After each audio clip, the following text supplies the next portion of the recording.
unlikely. We're going to get more engage. That's a lot of go buttons, and then you just feel like if Noguri and Showmaker have their items and everyone else presses R, surely good things happen. Yep. Afreeca fans in the audience there, as you can see, but I'd be shivering in my boots just a little bit. That bit, the DAMWON are a little bit too face-up with how their composition has been put together, but we thought that Afreeca's tools in game number 1 were also fantastic, and DAMWON intelligently navigated around them. What's to say they can't do it again? That's a fair point, and I think if your ducks are in a row as DAMWON Gaming, it's the right time, all those items are there. Sivir does struggle against Vlad because she has short range, she has to be fighting in the middle. That just means she gets hit by Hemo Plague plus more, and as we know, that plus more becomes dangerously close to one-shot potential as the game goes on. And we know that Canyon does have the mechanics on this Lee Sin. Let's see them here in game number 2.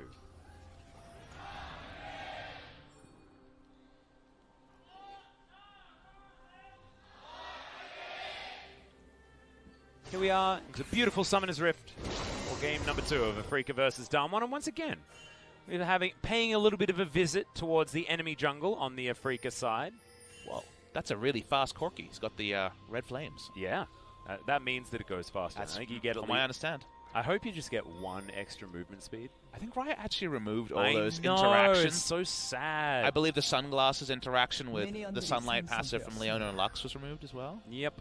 Unfortunate. Yeah.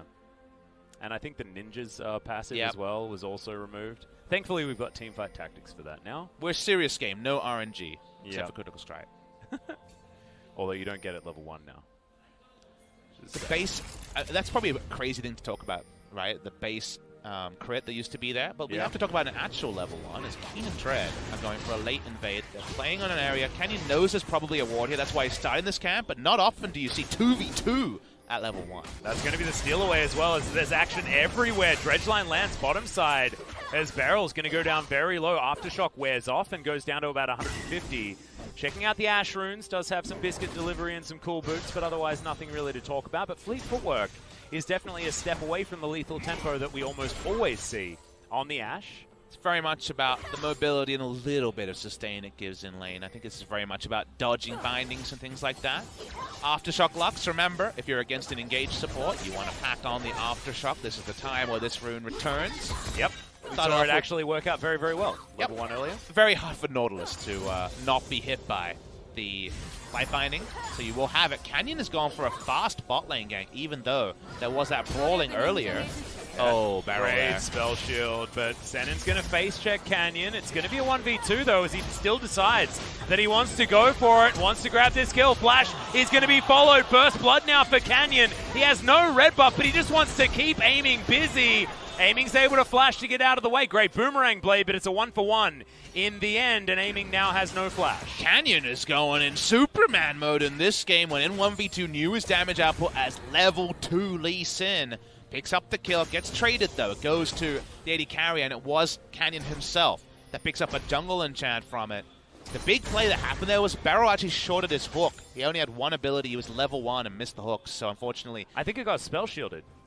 Could have been correct there. I guess we'll need to see. I thought it shorted, but you're right. Yeah. That could have been the interaction. I seem to remember Sivir saying something about it, which is the only reason I say that. All we know is it wasn't able to be involved in combat, and that's why it was a solo mission coming through. From Canyon, pushing in mid lane, we mentioned it earlier, definitely in the ultra early phase. You do like it for Yukao. Yeah, Yukao having a great time, and also his play-up style on the Azir has been very strong in recent days. Barrel down to 100 health. See you later, mate. You're going home. Tank supports not having the best time in this meta. No surprise to that. Dread's in a cool spot here. Remember, you can body slam out of the regular W. Well, he didn't actually have his Predator available, as Valkyrie is going to be there for Showmaker, but he uses the rest of his mana. Teleport is up on the Corki. It's taken by Yukao there as well. Both of these mid laners wanting to get the priority back timings and not feeling the need to go for something like a cleanse like Yukao did in game number 1. Now watch Barrel here. He hooks in his spell shield, but then I believe he flashes as well earlier in the piece here through all of this. We're going to go through it. Canyon going in 1v2. Those auto attacks from Lee Sin.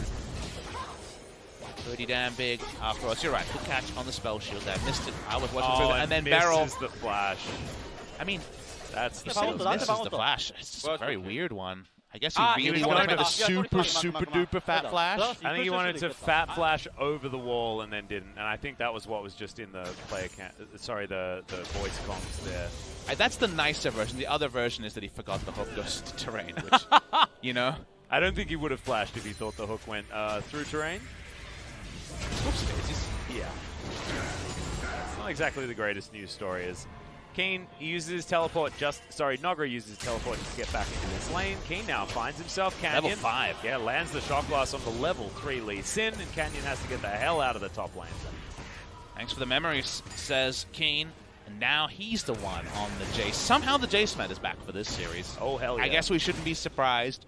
Nogri Vlad versus Keen Jace. We're already getting kind of some of those shipped matchups that you wanted to see based on the player quality and how strong they are in lane. And understandably, early laning phase, Nogri, he's weathering the storm.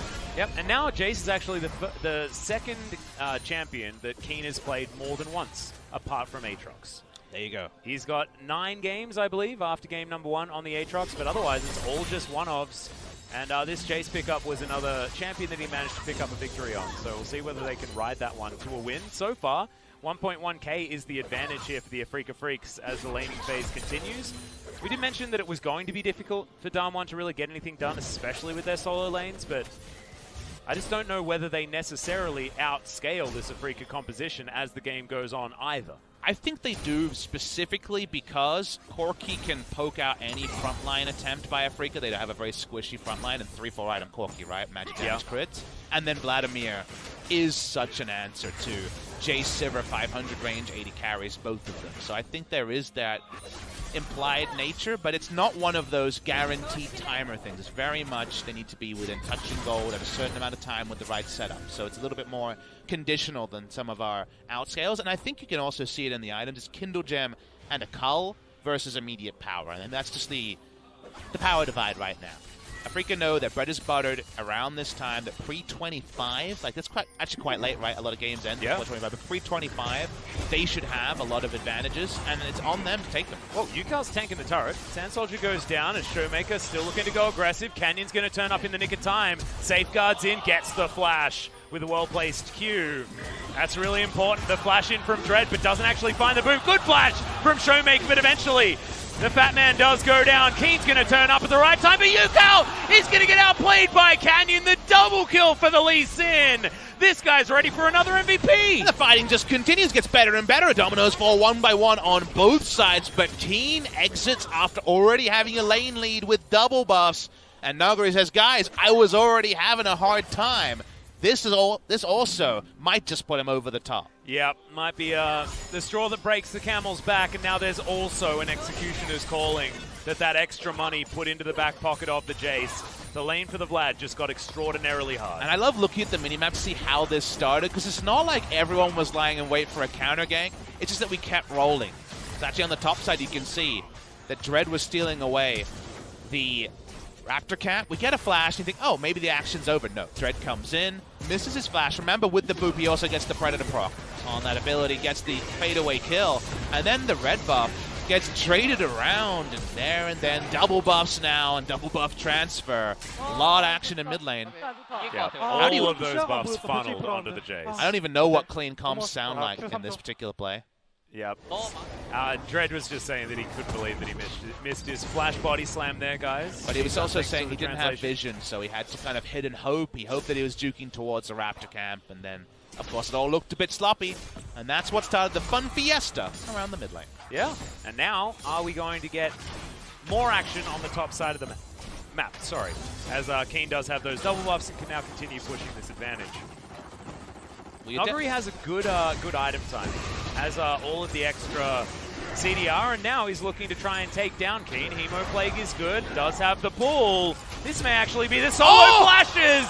The shock blast to get the Crimson Rush. Tides of Blood are now here, but you know that Nogri is saying worth in that all chat like you would not believe. Solo kill against the double buffs Jace that was trashing him this game, and the fighting continues. Dreads gets tagged by the Q as Canyon looks to just close in the distance. There it is. Double buffs once again claimed by Canyon. Has anyone done this much damage in 9 minutes to champions with Lee Sin auto attacks? He has just been running around and slapping falls left, right, and center. Where's his Conqueror, dude? He needs Conqueror Lee Sin this game. I don't know, man. This game has been amazing. The kill there for Nuguri, and you know that even though he trades, the hashtag worth is going to be his smile level, because both of them have to actually be kind of poor men and walk back to lane. They're just plebs walking back to lane. They got no Ubers to get back. But you know who's got the smile on the way back? It's for sure Nuguri, because he got double buffs off of the Jace.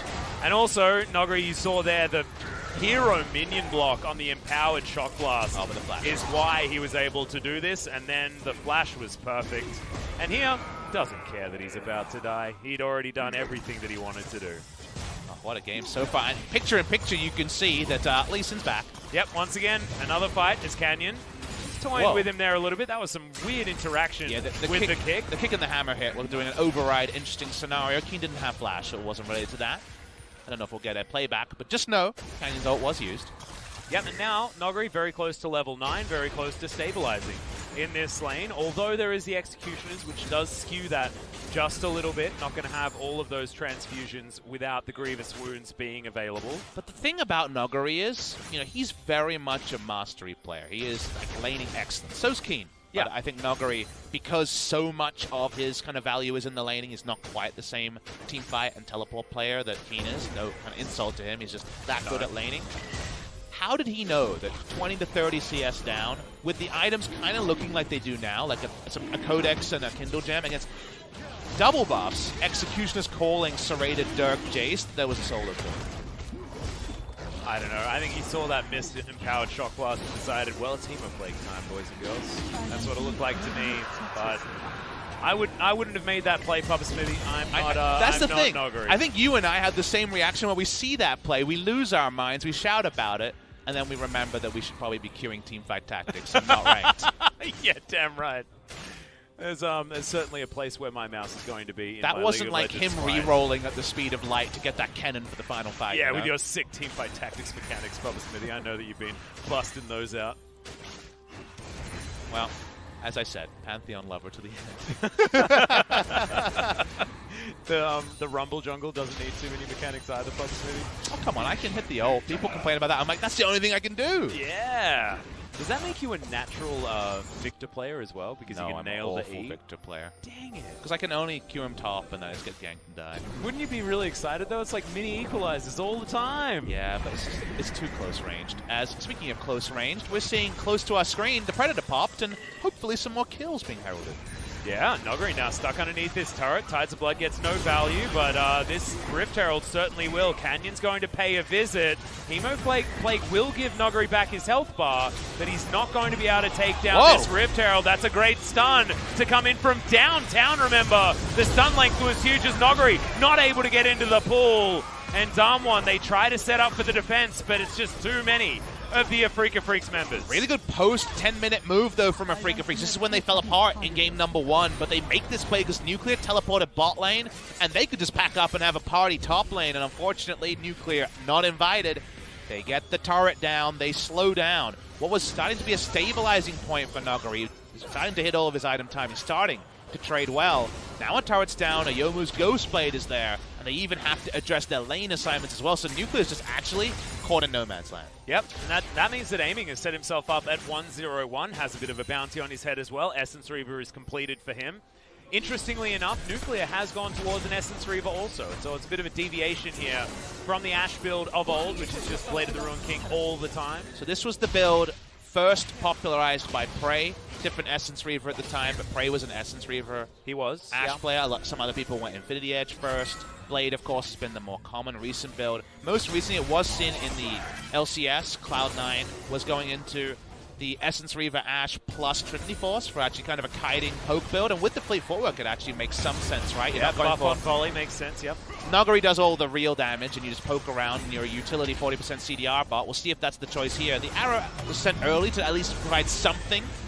That's what drew the teleport, and 3.5-second stun was actually pretty relevant here, but no way out for Nuguri. And Senna's shield was just so powerful. He's got His Aftershock at the ready as well, but just the fact that that shield blocked all of the damage, even after that stun lasted for so long, was certainly some Lux power level stuff. You're not, of course, honor bound to go further into something like Trinity Force and rush early 40% CDR. You can just go for it. You know, very standard crypt build here. It's top lane, Canyon. Yep, it's going to be the kickback. The boot comes in there as well, but the Q does land. Canyon's going to follow. Hemoplague pop, and Dread can't get there in time. Another kill goes to Nogari, and another bead of sweat down the brow of the Afreeca Freecs. Going to be spell shielded on the bot side. Beryl does have his ult. Not going to fully engage. Of course, no one there to back it up. That's a lot of damage. Yeah, that was close. That was close. I'm still unsettled by this coffee skin. I've never seen this chrome. No, neither have I. It's a weird one. As Beryl, he wants to go back home. Doesn't have a heck of a lot of health. But Senon's going to clear out all of their vision first, and aiming will deal with his bottom outer turret. Yeah, some more immediate gold. We said Afreeca Freecs. Yes, it's not a true outscale from DAMWON, but queries on where DAMWON will be in terms of team fighting and the kind of necessity of Vlad to take over a game. Do it now.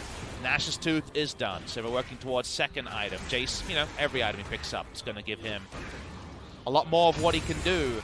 Can they make the map state about the fact that they can roll up, start something, and force DAMWON to come to them before their items are done? Or do we just see Nogari taking CS for CS on the same map as Keen and getting to that team fight happy place? That's going to be the thing for us to gauge here in the mid game, because Afreeca really need to find a stranglehold, and they need to start it soon.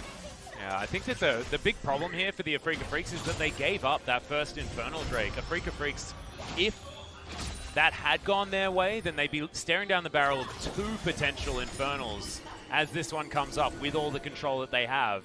Gold lead isn't massive, but like you're talking about, the item spikes are in there, certainly, for the Afreeca Freecs. Even now, just a Phage on top of all the items from Keen, so he's a little bit more mobile in this matchup. Q's going to land there from Canyon. Still thinking about going even more aggressive. Merc Treads are built for the Lee Sin. A lot of people lying in wait everywhere, is what it feels like at the moment. Walk up. Setting up for the jump scares on Afreeca's side of the map, definitely. One ward deep in the mid lane is a jump scare Vladimir ward, but I don't know if there's necessarily the bark behind the bite at the moment. No full item done. Seems to be working on Spellbinder for his team fight flanks as his first item here, so not the Proto Belt that we kind of see mindlessly picked up more often than not. Yeah, wants to have that extra power. And now, with Afreeca's 5 control wards that are lining the river, I believe one just got cleared out, but they're going to utilize that to take down their own Infernal Drake, evening out that number, as the next one's going to be in Ocean. 5 minutes on the clock before that one is coming back up. In a turret, being our threat here on the bottom side of the map, as the outer on the top side will get solo gold over to Nogari, but losing Inners, trading it for an outer turret that you could have taken maybe earlier in this game, is not where you want to be on DAMWON's side, and just shows how much control in the composition that Afreeca has at this stage of the game, and also the whoopsies that occurred on the top side earlier on. But I do like Afreeca reading the map intelligently. Canyon, like we've mentioned already in the pregame, is a camper. He likes to go to the lane that's winning and help it win harder. So him being top side for the Vlad makes a lot of sense. So they answer that with a nice map play on the bot side. Whatever we say about DAMWON Gaming going forward, they'll never have a front line. You can't call Lee Sin and support Nautilus a frontline. They're very, very squishy in terms of frontline. So where Afreeca is, if they're rolling up as a unit, DAMWON Gaming can't be face-checking. They can't be trying to contest wards very well. So if Afreeca move first and move quickly, whether it's the Moby Boots Lux or even just using the Sivir ultimate, they're going to find a lot. And it does seem like it will be Trinity Force from Nuclear. Yeah, going the sneaky style. Sneaky got a little bit of flack for this particular build, but I personally like it. When you first mentioned the Sivir volley buff, I said Trinity Force. Remember that now, CDR, I talked about lethality Ash, that 40% CDR Ash is along the same school of thought, right? Because volley is very short cooldown. If you don't need to be the primary damage for your team, what is your role as an AD carry? He's got an AD carry in the mid lane, and he's got a Vladimir, who's a teamfight dive god. There's nothing wrong with the Ashe not trying to kind of slower build a 3-item crit build. If at 2 items, you have 40% CDR, Hawk shots are flying everywhere, so from having no frontline, you can throw out and get temporary vision, you can engage. It means that you have a role as Ashe, but your role is not killing people in the late game. Now, Canyon was spotted there. Nogari's going to come over. Canyon locks away the blue buff, but it doesn't go to the Corki, which is important. He was on top side of the map anyway. Now Aiming's looking to try and siege out in this mid lane. Still a very healthy outer turret right here, meaning that Nuclear has been able to land a lot of these volleys, but look at those shock blasts. Nuclear down to half health just from a couple of ricochets, and a shock blast coming in from the Jace of Keen. Looking at the CS numbers, Nuclear has actually pulled it back quite a lot. He was down by about 40 to 50 CS against Aiming earlier on, but has since been able to hoover up a few of these minions in the mid lane. Waiting for Afreeca to find a way to attempt to kill the game. Baron usually represents that. Just about to spawn. 20 minutes now. It does spawn on the Rift. They should be in first positions, like we've been alluding to. Afreeca moves forward as a unit, puts down wards. DAMWON needs to start throwing out blue trinkets and hawk shots, and even with CDR, there's always going to be a limit to how much temporary vision they can create. And then Afreeca just need to trust. They have good Baron damage, they have good Baron turn. Now they can't tank it very well, they're going to have to be decisive. Let's listen for those shot calls. They're going to be implied. I think the Sivir ult's going to be the spoiler on that. Because Afreeca, they're in a great position, but just like game one, things can turn DAMWON's way. Yep, and we know that DAMWON do just have execution on their side in a lot of cases. They make the big plays. And in these team fights, just somehow miracles can happen. Arrow going to be flashed out of the way of there by Keen. Great move. Senin has cleanse, you just indicated to me, Papa Smith. It is a big arrow, so it is very scary, and you can understand that even if you Captain Jacket, bad things can happen. Still, we notice that was Keen's flash, we should say. Yes. So on to this one, we're walking up again. Here we go. Yep, Nogger actually taking a lot of free damage here, wanting to block any attempt at moving towards this turret. I like this. A lot of chip damage coming here. Nuclear doesn't have teleport, so his 2-second volley isn't going to be relevant for a while. Yeah, and their poke and siege is actually fantastic on the Afreeca side. Not something we're used to saying about a Sivir composition, but with a Jace, with a Lux, doesn't matter about your short range if you just basically kill everyone or force them home. Are you going to press your buttons, DAMWON? We hear that Sivir ult. That means mid lane turret goes down, and what does mid lane outer give you? Way more reliable Baron plays is the reward here, so reward for effort from Afreeca. So far, I really like that in game number 2. They've gone where they needed to go, when they need to go, which has not been an Afreeca standby by any means. Well, DAMWON now have some opportunities. The reset comes in for Afreeca, and therefore, this Ocean Drake could be on the cards, but also some free time with this outer turret. And they have a Corki, they have an Ashe. Oh, boy. And they tear this turret up. Remember, this is a Sheen Ashe. She does killing turrets even better than she used to. Well, Freecs just decided to fully disengage. You know, everyone went their own way, and that just means the turret dies basically as an afterthought. There's still 4-2 up in turrets. DAMWON Gaming jumping around. Remember, Lee Sin and his package still up on Showmaker. Does reveal himself here. Yukar has Banshee Veil and Flash, so he's feeling pretty concussed. Yeah, also Sun Turret there to back him up, so it feels like he's in a really, really small ARAM, just clearing up these minions very, very comfortably. 2-item spike like you're talking about. Banshee's Veil completed. Still, Showmaker does have the Sork Boots as well as the Rapid Fire Cannon as Canyon gets his ward over the wall. The Baron is going to be interrupted as the Hawk Shot flies over from above as well. So 40% CDR, done. Could be 45% CDR onto Nuclear, not to know. Don't remember the runes earlier. Didn't look at Ashe's runes. Weird, but you know, that's the way we usually are. She had the fleet footwork with the Inspiration second. Didn't go into the Transcendent, so it doesn't have 45. I don't believe went for that last point there. So trying to kind of integrate what this all means. What do DAMWON need is kind of an interesting thing to ask. We've been focused on Afreeca's win condition. Obviously, solo kills in the 1v1 would be a nice start. Yep, Hemoplate comes down. Lots of Tides of Blood coming in here from Nogari, and he is able to pull the correct abilities, finds the Q. Solo kill is too easy on the flashless Jace. And the flashless part is the important one. Doesn't matter where you're juking, you had to flash an arrow earlier. You're dead, boy. Nogari picks up the kill there. All they are short of, not even including the 1v1 kill, is a teleport ward. They don't have those set up yet, but if they can sneak a ward, say onto the blue buff, and then Nogari comes from the side with Spellbinder, that could actually be exactly the tonic for DAMWON Gaming for what feels like an inevitable Baron contest in their very near future.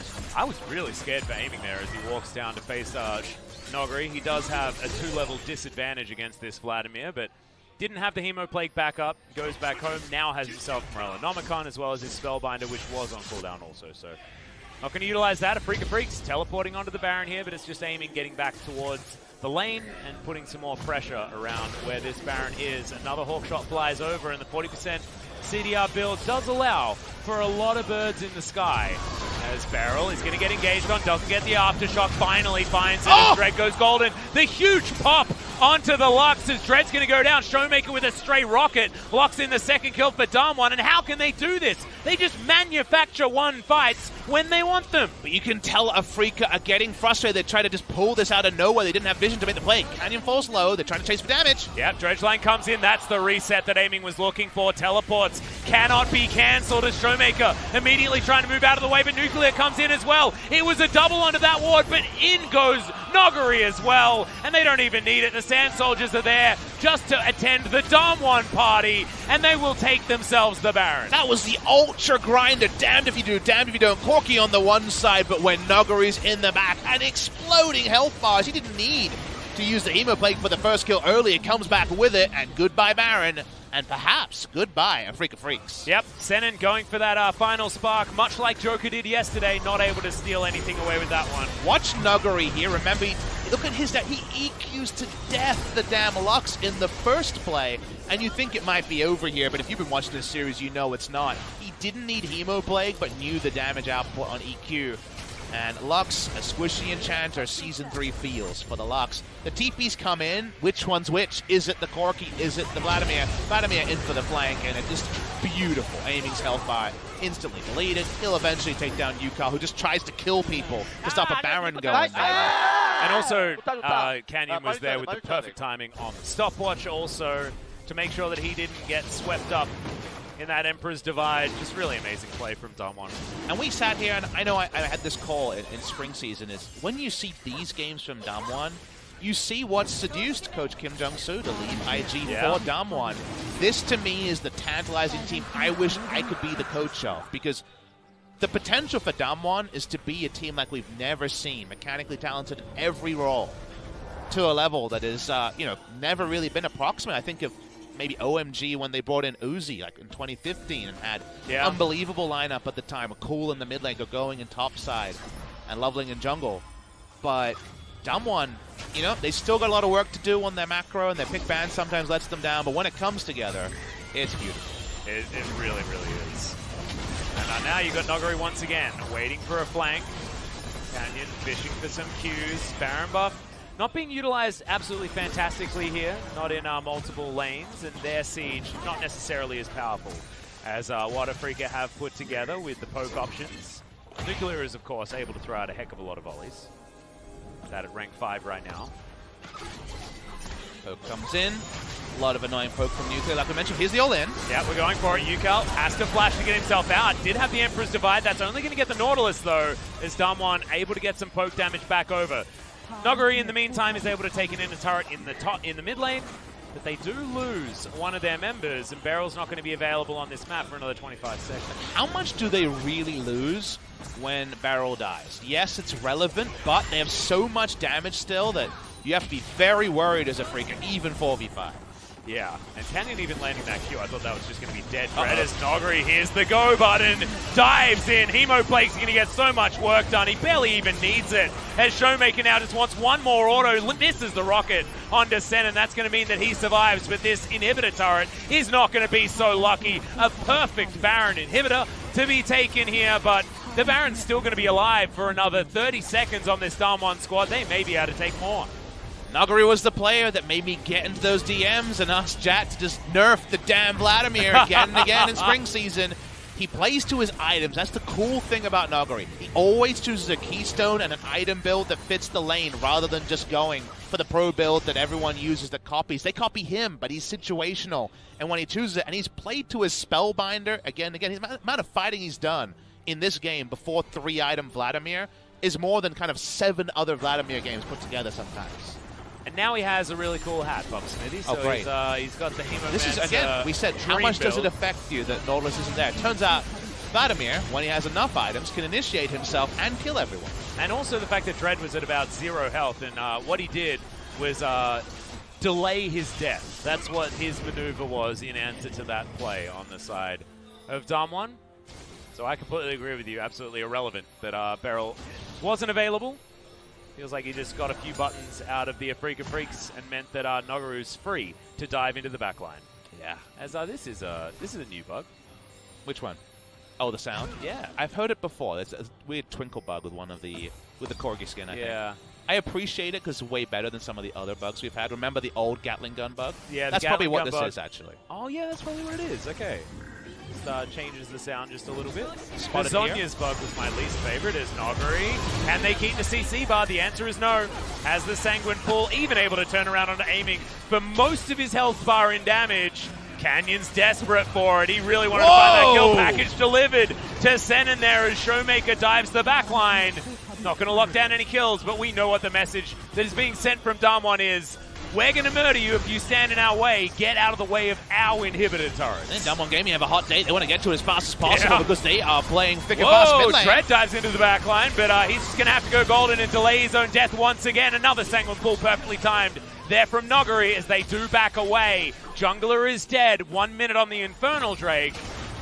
DAMWON not going to press too much further forward. Keen at full health is something that they're going to choose to respect. Only 6,000 gold ahead. Yes, it does feel like Afreeca may have missed their window. And Afreeca, as we noted, was very, very forceful around Baron, and then it was turned around by a DAMWON Gaming TP play. But that doesn't mean that DAMWON are far enough ahead to just play like headless chicken and just take everything and end the game right now. So it's good to see Afreeca put up much more of a contest here rather than just roll over, because they still have a lot of damage on their side when DAMWON Gaming will walk up and disrespect like they are on screen. Yeah, the problem is that now we've got an Infinity Edge done for Nuclear. He's got his Trinity Force and Essence Reaver, but he's turning into just a legitimate carry himself. He did have a lot of that utility earlier on, but now 206 on the Ashe and does a hell of a lot of damage as well. And that's how it bridges, right? It starts with 40% CDR utility because you have a Corki and this Vladimir on your team. And then now, with how things go, Essence Reaver and Infinity Edge is 50% crit. So, yes, you don't have your Zeal item. Kind of weird to see a build go this far with no Zeal item at 31 minutes, right? But that's how the build goes. But when your Zeal item comes in, you've kind of got everything. But before that, you had utility and a bit of burst, because if you get that IE proc with Trinity Force, it's a lot of damage. And then it goes to more normalcy is, we're having to zoom out, Senin trying to contest the Baron. DAMWON Gaming, they feel like if they get this one, the game's just over. Yep. I think a lot of us are feeling that way also. I really love the rapid fire cannon utility as well that Nuclear will be able to bring in. I just feel like this build it's really fun. I don't necessarily know whether it's good, but it's really fun because then you get to volley and then auto attack at volley range and still get the Sheen. It's a new age build. People are still testing things in Korean solo. You see, actually, whoa, that damage. That was Showmaker at the top of your screen. That wasn't the Q doing that much. As you saw Afreeca Freecs, they were very, very scared. It means that Nuclear's already optimistic arrow is going to go wide, but they're already starting off this Baron. It's down to half health, and Showmaker's not even there. Barrel's going to set up choppers. That's a Valkyrie very aggressively. And the final spark's going to do nothing. That's the Baron lockdown. Barrel diving into the backline. Nogari doing exactly the same thing in the Sanguine Pool, but he's not even the main damage threat in this particular engagement. The Corki was tearing them up. You know, that's a pretty scary thing to consider, Atlas. I think that's going to be it, though. They're going to be able to come in. They've got their teleports back up. They're going to go shop, come and end the game. Yep, more teleports to fly forward. I believe that's Showmaker turning up in the mid lane. Nogari was already on the bottom side. They're going to funnel some super creeps towards these Nexus turrets, and you're right. That hot date, they're going to be there on time, Papa Smithy, maybe even early. They can get some extra appetizers. Nexus turrets are going to be dead. The arrow finds Keen in the back line, and Dread once again goes from golden to dead. Faster than you could ever believe. DAMWON Gaming 2-0, but a beautiful 2-0. A super entertaining 2-0 from DAMWON Gaming. Afreeca Freecs tried to come in and hold the line, but the line was taken away. Victory for them. We always want to see more from this team of DAMWON Gaming. Cool that the second game was a bit more honest. By that I mean we didn't have a Sonatom Kench lane. The moment you get traditional AD carry versus traditional AD carry, it feels like you weight it higher because, yeah you could win with a Sona comp, but like, either that's going to be removed or nerfed, whatever. That won't be there in 2 years' time. Yeah. Ashe will be there in 2 years' time. So the utility Ashe build plays to their strength. They're still playing bot lane in a way where, yes, it's very gankable if you come there. Otherwise, we might be down 20 CS. We might be down half an item, but the items we do have a lot of utility, and our carries in the top side don't worry about it. Well, that's what I actually absolutely love about it, to be perfectly honest. It's the fact that Canyon goes down to the bottom lane, collects bags of cash, and delivers it to his solo laners. That's basically what it is. It's like that's where the economy is being made. In other modes. And he's exactly the courier. He's the middleman, just like taking all of the money and running it over. So I like it. I like it a lot. Finally, we've got a courier system here in League of Legends. It's what the fans asked for. It's what a lot of the fans maybe don't even know exists. And to me, this series was a courier system for action. It was a really action-packed series. Didn't have quite kill a minute in our second game, but I don't think anyone's complained. Some of the flanks, outrageous. The kills that we got, though, were just so good. Canyon being a perfect example this game. Canyon just kept punching people on Lee Sin. You never see this many autos. You remember the aborted Lee Sin rework where they're going to take a lot of power out of abilities and make him more auto attack, and all the Lee Sin men's like, no, yeah, we're like, no, we never auto. What is going on? Well, Canyon's like, he was into it. He was really into it. This guy autos, if you know what I mean. This guy definitely autos. What a fun series between DAMWON and Afreeca. And you just feel like our second series is very unlikely to be this style of game. SKT and KT is probably going to be a lot more of, a Cold War stalemate rather than the all-out action here, and everyone has different kind of interpretations of what that means going forward. Definitely doesn't seem to fit the meta. KT tried to play thick and fast with the Pike comp and then ended up with egg on their faces most recently in their last series, so this was definitely a really fun first game. Yeah, really, really exciting stuff. It means that we will have a bit of an extended break moving into that telecom war. But I think we're going to need it. Hopefully your queues are going to pop and you can play that game at TFT, and then when you get back, we're going to be ready for you with some telecom war action. It's going to be an interesting one, but this was an exciting one and certainly shows that there is new blood here in the LCK that we can get behind, even if the old guard are faltering at some of the key moments. And Atlas, you and I have known that, but a lot of the more casual fans, a lot of the fans that watch international events, they haven't seen that. So it's so easy to say, there's nothing going in the LCK. And I think there's a lot of large kind of macro issues about the LCK teams transitioning away from old styles. There is valid criticism, but there also is good teams, good players, and squads that are on the up, and not just the traditional teams falling apart. So it is nice to get these reminders, whether you were watching live or came on the VODs or heard about it. Cool to see a team like DAMWON in form. But does it matter if they don't make it to the World Championships and it ends up being the old guard once more?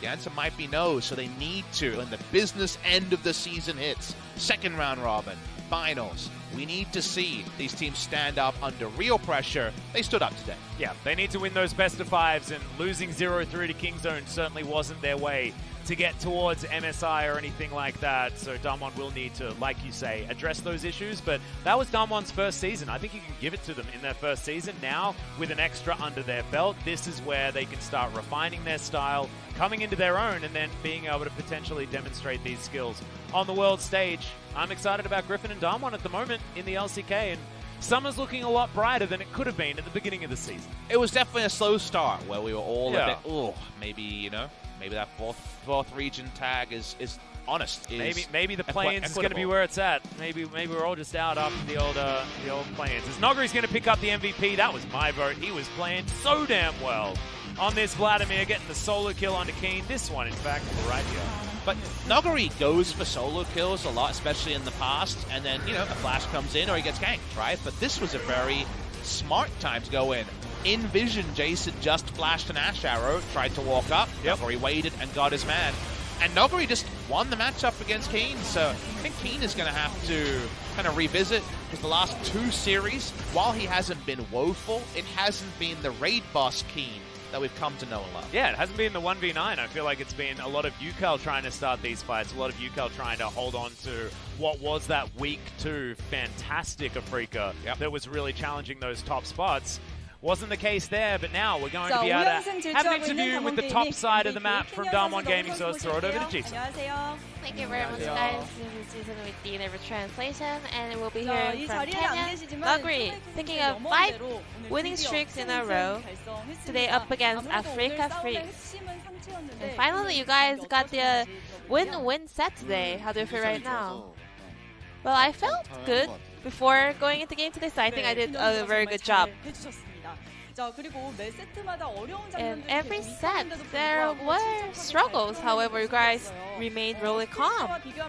Compared to the spring split, well, a lot of people are saying that you guys have better ability with the crisis management. So how do you feel about that? Well, I mean, we used to, when we were losing, we are out of our minds and like all over the map, you know, doing some weird stuff, not talking to each other. But usually nowadays, we focus on the strength of our composition or be aware of the enemy composition, or we just like farm and scale up to late game. So we make a lot of calls in game. So maybe that's the key point of our improvement. So Canyon, your performance today was on point. Especially, you guys kind of turned the game around at the Dragon team fight. So let's talk about the decision over there. That was a very bold movement. Well, we knew that Corki doesn't have his package. So we had enough vision also, so I was really sure that we can win this team fight only if I opened the fight, so I was kind of confident. And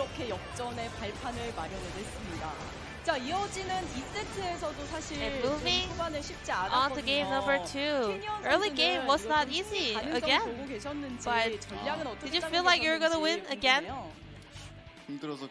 I was so exhausted, so I didn't have any thoughts. I just went to the 2-level gang for bot lane. But I felt bad for the players because Aiming was able to pick up the blue buff during the skirmish. And Nuguri, when you have to like carry the game, you usually go with Vladimir. Do you prefer it a lot? Well, there's no big reason. I just like personally prefer Vladimir a lot. I played it a lot. I have a huge experience on it, and it's also really strong in late game team fights. So we can just like turn the game and melt down other players in the late game team fights. So that's why I prefer it. And also in game number 2, we saw the double teleport with you and Showmaker. And then turned the team fight around with you and Showmaker. So let's check out the highlight together. So over here, before this, but earlier I think we kind of caught out 2 players again before it, so we just went back and TP backed in. So yeah, we were just like, let's just wipe them out.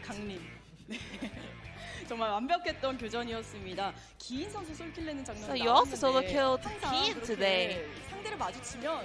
Well, you never go back whenever you face an opponent. I'm just curious, you never avoid fights. Is that your mindset? I think I got 2 solo kills so far. Well, the first one was I was a little bit greedy. I knew that Gragas was on his way for the backup, but I really wanted to like take back the double buff. So I thought like this will be the only chance. But the second solo kill, I was really confident. I calculated everything. The game was like actually very like calm, so I was thinking that this solo kill may be the start of everything. Like pulling the triggers, I just went in. And Mina saying that she really missed Nuguri on the interview stage, and your next game will be the final match for the before the Rift Rivals up against Hana Life Esports. If we just keep this momentum, I think we will do well. Especially Kenyon, your performance is really on point. Was there any turning point? Nothing special. Just as usual, I just practiced, but my performance just got better. And Nuguri. So would you like to make a poet with DAMWON, your name of your team? Next time, I will bring back the performance that I want. That was a perfect one. Thank you. So this will be the interview with Kenyon Noguri from DAMWON, and I'm gonna pass it back to our casters. Thank you. Thank you so much, Ji-sun. And with that, we're going to have a pretty long break, Papa Smoothie. You know what I'm going to say, Atlas? It actually kind of chuffs me a bit to see crowd interaction with like a new star. A lot of the LCK brand is tied up in players who we'll see in our second series, right? Prey, Smeb, Faker, Mata, all the big names of Korean League of Legends. Having those crowd interactions with a new star like Noguri means a lot for where the LCK is going in the future. Well, right now, not even talking about future, DAMWON Gaming, 5-match win streak. Only Sandbox can be talked about in the same levels. They started off with 2 losses and very quickly changed that conversation. Freecs, they got things to work on, but they're not no-hopers like they were in spring, which is good news for them. Yep, I absolutely love that Sandbox and DAMWON haven't yet played each other this round robin, so we haven't seen them in the summer season just yet. So that will be an incredibly hype match. Coming up, I believe, after Rift Rivals. When we get back, I believe 1 more week left of round robin number 1, and then we move into round 2, where things are going to only get spicier. We have TOP Esports versus DAMWON Gaming as the guaranteed DAMWON Gaming game. That's going to be... That's the pop-up Knight right versus there. Showmaker. Going to be super hype. We got a super hype second series on paper. SKT versus KT. Unique. Never before have both teams been struggling at the same time. And at 2-4 and 1-5, the gloves are off. If you lose this series, playoffs are actually becoming less and less in your control and more of a dream. So you got to show up today, and who knows what sort of a series we're going to get in our second match. Yeah, I mean, if this isn't a telecom war that shows us something, then we might have a relicom war to come in our next one. It's going to be very early in round 2, but this is the LCK we live in, Papa Smithy. Yep. It's all about the young mechanics crews. We witnessed that just before. Can our old guard come back and surprise us? We'll have to find out in quite a bit of time, guys. It's going to be a long break, but when we get back,